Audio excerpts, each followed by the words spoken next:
4 Super Bowls in the 70s, one under Cowher, one under Tomlin. Again, not going 8-0 out of the gate is not a simple thing, but this is a franchise, if any, I would have thought could have gotten there, especially because they're dominance over several decades, but here they are 8-0 for the first time. A little bit of a scare, though, when Neville Gallimore ran into Ben Roethlisberger there in the second quarter. You had visions, Jay said, of Duck Hodges and Mason Rudolph coming right back. Eventually, Roethlisberger able to get back in there, and a much tougher than expected win over the Dallas Cowboys. Yeah, I know. And you know, when Dallas went up and you're sitting there watching it, at least me, I wasn't necessarily worried about it. I knew in fashion the Cowboys would somewhat fold and the Pittsburgh Steelers will win ugly because that's just who Pittsburgh is. I mean, even if Pittsburgh was up and they started up and it was 7-0, it was still going to be an ugly win. It wasn't just going because that's just not their style. Their style is just hard, rugged, tough, and they win by a few points. They don't blow people out. I mean, it's just not who Pittsburgh is. And so, you know, Dallas Cowboys, to their credit, they played as hard as they could. They fought as hard as they could. But it wasn't meant to be. It just wasn't meant to be. That offensive line, you know, you look at Ezekiel Elliott, man, I feel bad for him. 2 years ago, 3 years ago, best running back in the National Football League. Offensive line certainly makes a difference. Having Dak Prescott underneath the center makes a world of a difference.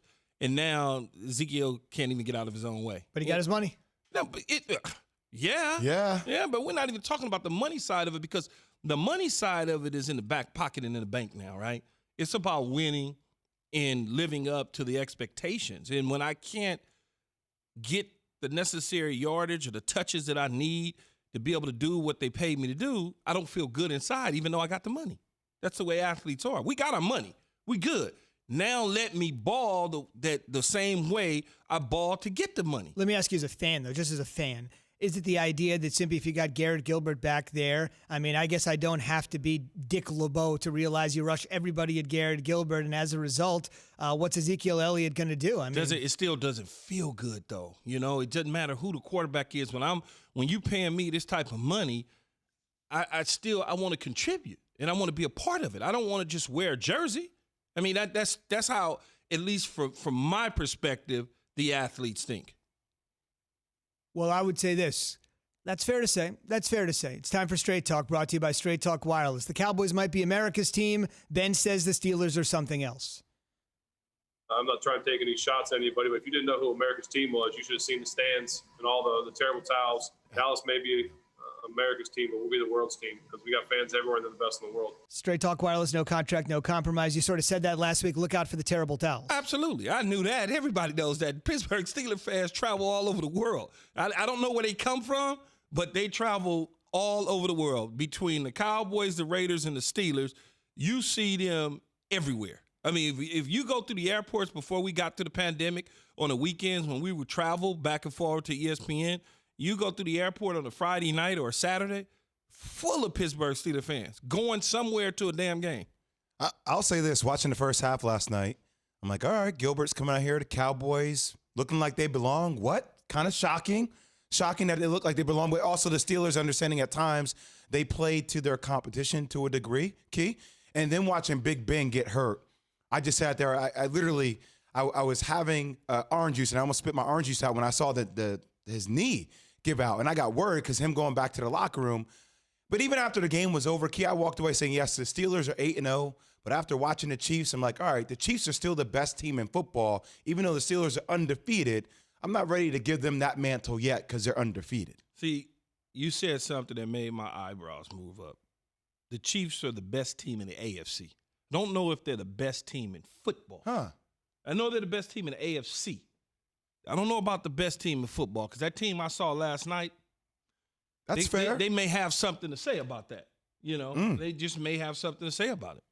What will it take for the Steelers to ascend to the top spot in the real rankings or put them at the very top of the NFL, considering they're winning ugly, but they're winning at a clip like nobody else is? Yeah, they're right there, though. They're in the tops. I mean, they're in the top 5.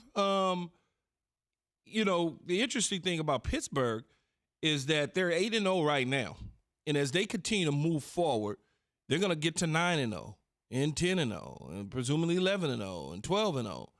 This is, Jay talked about Kansas City. It talked about certain situations, teams having undefeated records and who would try to go undefeated. The Pittsburgh Steelers and Mike Tomlin, if they get to a point where they can be 16-0, I promise to God they're going 16-0. Because that's what his personality and who Coach T is. It's like, okay, this is what it is.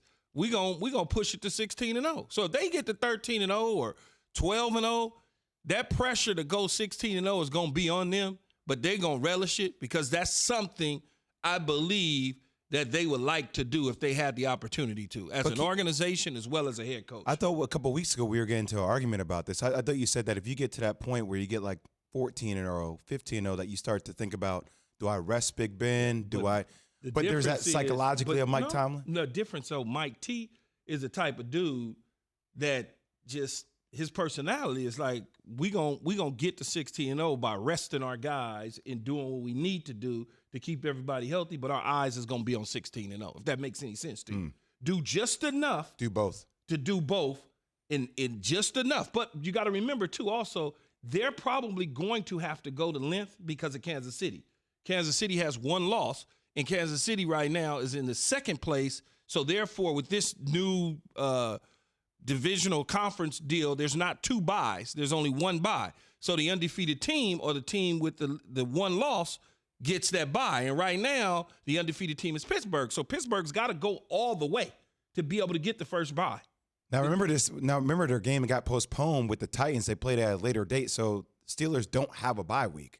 I mean, they're playing how many weeks straight? I think they're playing every week straight, pretty much. And the Keys the bye, And the Keys point. I hear you, but for Big Ben, I've seen him have injuries. I mean, you wish that you had a week off just to help him out. They'll figure out how to get him healthy. Thanks for watching ESPN on YouTube. For live streaming sports and premium content, subscribe to ESPN Plus right now.